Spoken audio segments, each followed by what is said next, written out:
എവിടെ ഈ പ്രകടനം നടക്കുന്നത്? ഇപ്പൊ ശാസ്ത്രി റോഡ് മുതൽ പാർട്ടി ഓഫീസ് വരെയാണ്.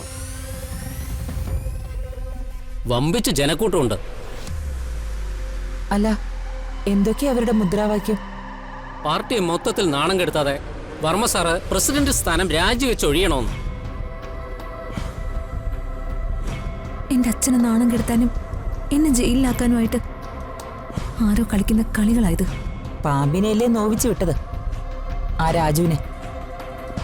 അവനും അവന്റെ സഹായികളും കൂടി ചെയ്യുന്നതാണെങ്കിലോ? ഇതിനുള്ള മറുപടി ഞാൻ പറയണോ അത് മോള് പറയോ? ഞാൻ തന്നെ പറയാം. രാജുവുമായി എനിക്കോ അച്ഛനോ ഇപ്പോൾ യാതൊരു ബന്ധവും ഇല്ലായിരിക്കാം. പക്ഷെ ഇത്ര കൾച്ചർലെസ്സായ പ്ലാനൊന്നും രാജുയുടെ വീട്ടുകാരും ചെയ്യില്ല. സംശയത്തിന്റെ പേരില് വെറുതെ ആരെയും കുറ്റം പറയരുത്. ഒരു പൊളിറ്റീഷ്യന് ശത്രുക്കൾ പല ഭാഗത്തു നിന്നുണ്ടാവും. അതിപ്പോ ആരൊക്കെയാണെന്ന് അറിയാനും പറ്റില്ല, പറയാനും പറ്റില്ല. അനിഷ്ട സംഭവങ്ങൾ എന്തെങ്കിലും ഉണ്ടായോ? സാറിനോട് നന്ദിയും കൂറുള്ള കുറച്ചുപേരും ഞങ്ങളുണ്ടല്ലോ. സാറിനെ ചീത്ത വിളിച്ച ഞങ്ങൾ ആരെ സഹിക്കില്ല. വെറുതെ പ്രകോപനപരമായ നടപടികളൊന്നും പാടില്ല. നിങ്ങൾ ശാന്തരായിട്ട് നിൽക്കണം. എന്നെ ചീത്ത പറയുന്നവർക്കൊരു സുഖം കിട്ടുകയാണെങ്കിൽ കിട്ടട്ടെ. രാഷ്ട്രീയക്കാർക്ക് ഇതൊന്നും പുതിയ അനുഭവമില്ലല്ലോ. പ്രകാശം വയ്ക്കോ? ശരി സാർ.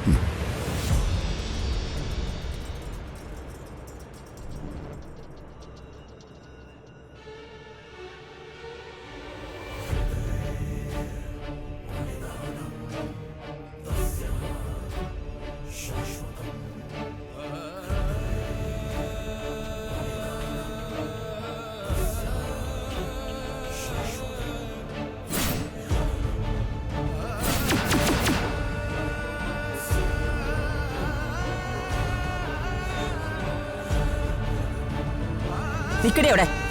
എടിയല്ല, നന്ദന. നന്ദന പിള്ള, അതാ എന്റെ പേര്. ദേ, നീയേ ഏത് പിള്ളയാണെങ്കിലും എനിക്കെന്താ? ഇവിടെ ഞാൻ പറയുന്നത് അനുസരിച്ചാ മതി. മനസ്സിലായില്ല? ദേ, ഇത് അന്തസ്സും ആഭിജാത്യവും കുലമഹിമയുള്ള തറവാടാ. എന്ത് മഹിമ? കുലമഹിമ. പിന്നെ കുലമഹിമ. നിങ്ങൾ സൂര്യമംഗലം കോലോത്തെ പശുവിന് വൈക്കോല് കൊടുക്കുകയും ചാണകം വാരുകയൊക്കെ ചെയ്യുന്ന സ്ത്രീയാണെന്ന് ഞാൻ കേട്ടിട്ടുണ്ട്. എന്നിട്ടാ ഒരു കുലമഹിമ. മതിയടി.